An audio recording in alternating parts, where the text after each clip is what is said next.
చంద్రబాబు హయాంలోనే అంగన్వాడీ వ్యవస్థ అభివృద్ధి చెందడమే కాకుండా వర్కర్లు మరియు హెల్పర్లకు న్యాయం జరిగిందని పలమనేరు శాసనసభ్యులు అమర్నాథ్ రెడ్డి పేర్కొన్నారు. పలమనేరు మున్సిపల్ కార్యాలయంలో ఐసీడీఎస్ ఆధ్వర్యంలో జరిగిన అంగన్వాడీ కార్యకర్తలకు మొబైల్ ఫోన్ల పంపిణీ కార్యక్రమంలో ఆయన పాల్గొన్నారు. ఈ సందర్భంగా కూటమి ప్రభుత్వం ఏర్పాటైన తర్వాత అంగన్వాడీ వ్యవస్థకు ప్రభుత్వం చేస్తున్న కృషిని అభినందిస్తూ పలువురు సూపర్వైజర్లు మరియు అంగన్వాడీ టీచర్లు హర్షం వ్యక్తం చేశారు. అనంతరం ఆయన మాట్లాడుతూ పిల్లల పట్ల అంగన్వాడీ టీచర్లపై తల్లిదండ్రులకు మించిన బాధ్యత ఉంటుందన్నారు. చిన్నారుల పట్ల మంచి క్రమశిక్షణతో పాటు అలవాట్లను నేర్పించి మంచి సమాజ ఏర్పాటు కృషి చేయాలన్నారు. ఇక గ్రామాల్లో తలెత్తే సమస్యలను ప్రభుత్వానికి వారధిగా నిలుస్తూ తెలియజేయడం కూడా మీదే బాధ్యత అని అన్నారు. ముఖ్యంగా బాల్య వివాహాలను అడ్డుకోవడంలో ప్రధాన భూమిక పోషించాలని సూచించారు. ఇక అంగన్వాడీల సమస్యల పూర్తి పరిష్కారానికి సీఎం చంద్రబాబు కృషి చేయాలనుకున్న గత ప్రభుత్వ విధ్వంసకర పాలనతో ఆర్థిక ఇబ్బందులు ఉన్నాయన్నారు. కాబట్టి మరో 15 ఏళ్లు స్థిరమైన కూటమి ప్రభుత్వాన్ని ఏర్పాటు చేసుకుంటే తప్పకుండా ఇతర రాష్ట్రాలకు మించి అంగన్వాడీల డిమాండ్లను పరిష్కరించుకునేందుకు అవకాశం ఉంటుందన్నారు. కాబట్టి అన్ని రంగాలకు మంచి చేసే కూటమి ప్రభుత్వాన్ని అందరూ ఆదరించాలని, అప్పుడే రాష్ట్రం అన్ని విధాలా అభివృద్ధి చెందుతుందని పేర్కొన్నారు. అనంతరం బాల్య వివాహాలను అడ్డుకుంటామంటూ ప్రతిజ్ఞ చేయించారు. అదేవిధంగా నియోజకవర్గంలోని సుమారు 483 మంది అంగన్వాడీ కార్యకర్తలకు మొబైల్ ఫోన్లు ఆయన పంపిణీ చేశారు.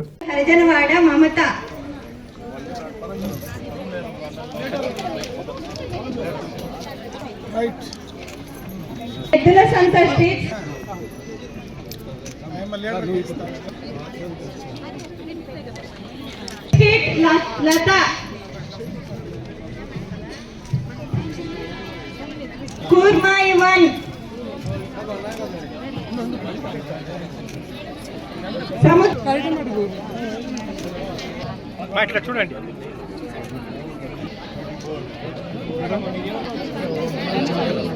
గంగవరం మండలం నుంచి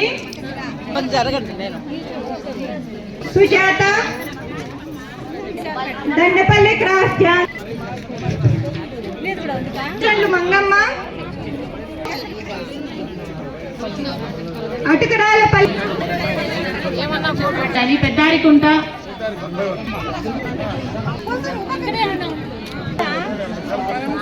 కొలత్తూరు,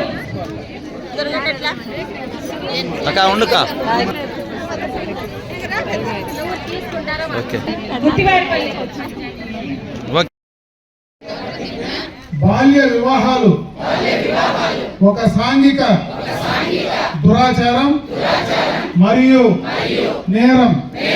బాల్య వివాహాలు బాలికల విద్య, రక్షణ, ఆరోగ్యం మరియు అభివృద్ధికి ఆటంకమే కాకుండా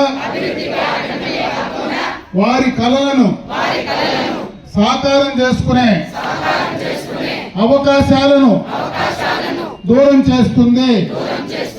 అందువల్ల నేను ఈ ప్రతిజ్ఞ చేస్తున్నాను. బాల్య వివాహాలకు వ్యతిరేకంగా సాధ్యమైన ప్రతి ప్రయత్నం చేస్తాను. నా కుటుంబం, నా పరిసరాలు, నా గ్రామం మరియు సమాజంలో బాల్య వివాహాలు జరగకుండా చూస్తాను.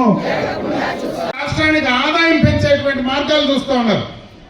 రాష్ట్రానికి, మన కుటుంబంలో కూడా ఆదాయం పెరిగినప్పుడు మనం ఖర్చు పెట్టుకోవచ్చు. రాష్ట్రానికి కూడా ఆదాయం పెరిగినప్పుడే మనం ఖర్చు పెట్టుకునేటువంటి పరిస్థితి ఉంది. అందువల్ల ఆదాయ పెంపుకు మార్గాలు కరెక్ట్గా ఈరోజు ఆంధ్ర రాష్ట్రం ఒక ప్రత్యేకమైనటువంటి గుర్తింపు వచ్చింది.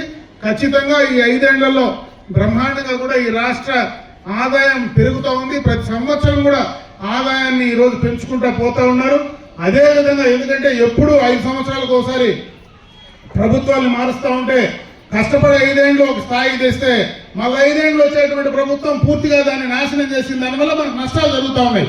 కనీసం 10-15 ఏళ్ళు ఖచ్చితంగా ఈరోజు గుజరాత్ గురించి మాట్లాడినారు. బ్రహ్మాండంగా గుజరాత్లో ఇస్తూ ఉన్నారు, మాకు కూడా ఇమ్మంటాడు. గుజరాత్లో కంటిన్యూగా 25 ఏళ్ళు ఒకే ముఖ్యమంత్రిని ఇచ్చినారు, ఒకే పార్టీని ఇచ్చినారు. అందువల్ల వాళ్ళు పని చేయగలుగుతా ఉన్నారు. ఆంధ్ర రాష్ట్రంలో కూడా కంటిన్యూగా ఇంకొక 2 సార్లు చంద్రబాబు నాయుడు పెట్టండి, మీకు 26 ఇస్తే 46 ఇచ్చే కార్యక్రమం ఖచ్చితంగా చంద్రబాబు నాయుడు చేస్తాడని చెప్పి ఈ సందర్భంగా మీ అందరి దృష్టికి తెస్తా ఉన్నా. అదేవిధంగా మన నియోజకవర్గానికి సంబంధించి అయితే గతంలోనే 2014-19 మధ్యలో అన్ని అంగన్వాడీలకు ఆ రోజు శాంక్షన్ చేశాం బిల్డింగ్స్. మధ్యలో ప్రభుత్వం మారితే అన్ని అంగన్వాడీలు వదిలేశారు. ఈరోజు మళ్ళీ మొన్ననే కూడా ఆ అంగన్వాడీలన్నీ కూడా ఫేజ్డ్ మేనర్ కింద వాటినన్నింటినీ కూడా పూర్తి స్థాయిలో బిల్డింగ్స్ కంప్లీట్ చేయడానికి ప్రయత్నం చేస్తా ఉన్నాం. ఖచ్చితంగా అన్ని బిల్డింగ్స్ కంప్లీట్ చేస్తా ఉన్నాం.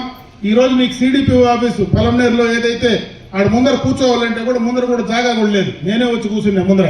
నేను మంత్రి ఆసుపత్రి వాళ్ళందరికీ కూడా నా హృదయపూర్వక నమస్కారం. ముఖ్యంగా ఇది ఒక మంచి కార్యక్రమం. ప్రభుత్వం నుంచి 5G మొబైల్ మంచి కంపెనీ శాంసంగ్ కంపెనీ నుంచి ఈరోజు అందరు అంగన్వాడీలకు సంబంధించినటువంటి టీచర్స్కు ఇచ్చే కార్యక్రమం దాదాపు మన నియోజకవర్గంలో 423 మందికి ఇది పంపిణీ చేసేటువంటి కార్యక్రమం ఈరోజు తీసుకుంటున్నాం. ఇప్పుడే అంగన్వాడీలకు సంబంధించినటువంటి వాళ్ళు కూడా 2 రకాలుగా చెప్పినారు. అంటే ఒక పక్క ఇది సెల్ ఫోన్ ఇచ్చడం సంతోషమే, ఇచ్చిన తర్వాత మా దగ్గర పని ఎక్కువ చేయిస్తారేమో అనేటువంటి ఆలోచన భయం కూడా మీలో ఉందనేది మీరు మాట్లాడితే అర్థమైంది. అంటే ఆల్రెడీ మీ సొంత ఫోన్లో ఇది వరకు కూడా యాప్ డౌన్లోడ్ చేసుకొని చేసే కార్యక్రమమే. కాకపోతే ఇప్పుడు కొత్త ఫోన్ ఇచ్చి ఆ ఫోన్ ద్వారా చేయమంటూ ఉండరు, కానీ అడిషనల్గా ఈ ఫోన్ ఇచ్చిన తర్వాత వేరే కార్యక్రమం చెప్తారని నేనైతే అనుకోవడం లేదు. పాత కార్యక్రమమే దీనిపైన చేసే కార్యక్రమం జరుగుతాం.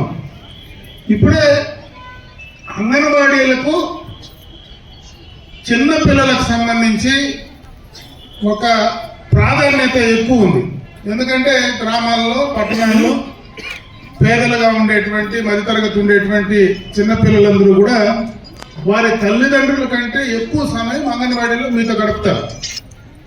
వారి బాగోగులు చూసుకోవడం కానీ, వాళ్ళకి సమయానికి తిండి పెట్టడం కానీ, వాళ్ళ మంచి చెడ్డలు చూసుకోవడం కానీ, వాళ్ళ ముఖ్యమైనటువంటి మీ అంగన్వాడీలకు సంబంధించిన సూపర్వైజర్లు కూడా చాలా మంది మాట్లాడారు ప్రభుత్వ పరంగా. ఈ ప్రభుత్వం ఏం చేసింది, గతంలో ఏం చేసిందని. నేను రాజకీయాల జోలికి పోదలుచుకోలేదు. ఎందుకంటే అంగన్వాడీలకు సంబంధించి ప్రతిసారి కూడా అటు తెలుగుదేశం ప్రభుత్వం కావచ్చు, ఇంకొక ప్రభుత్వాలు ఉండొచ్చు, ఏ ప్రభుత్వాలు వచ్చినా మీ పోరాటం అయితే ఆగటంగా అన్ని ప్రభుత్వాల పైన పోరాడుతూ ఉన్నారు.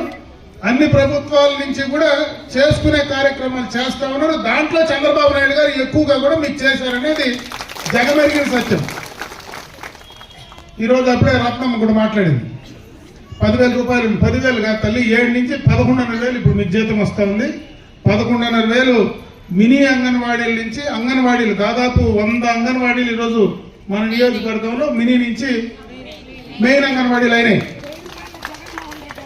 అదే కాకుండా జీతం పెంచడంలో కానీ, గ్రాట్యుటీ ఇవ్వడం కానీ, చనిపోతే ఒక 15,000 రూపాయలు మీకు మట్టి ఖర్చులకు ఇవ్వడం కానీ, ఇటువంటివి చేయాల్సిన కార్యక్రమాలన్నీ చేస్తూ ఉన్నాయి. ఒక ప్రధానమైనటువంటి కోరిక, అన్ని కార్యక్రమాలు జరిగినాయి. మాకు ప్రభుత్వ ఉద్యోగులుగా గుర్తించినారు కానీ మాకు ప్రభుత్వ ఉద్యోగులకు వచ్చేటువంటి జీతం రావడం లేదు. మాకు 26,000 జీతం కావాలని అడుగుతా ఉన్నారు. మీకు ఇవ్వడంలో అభ్యంతరమే లేదు, ఇవ్వకూడదని కూడా చంద్రబాబు నాయుడు గారికి ఆలోచన కూడా లేదు.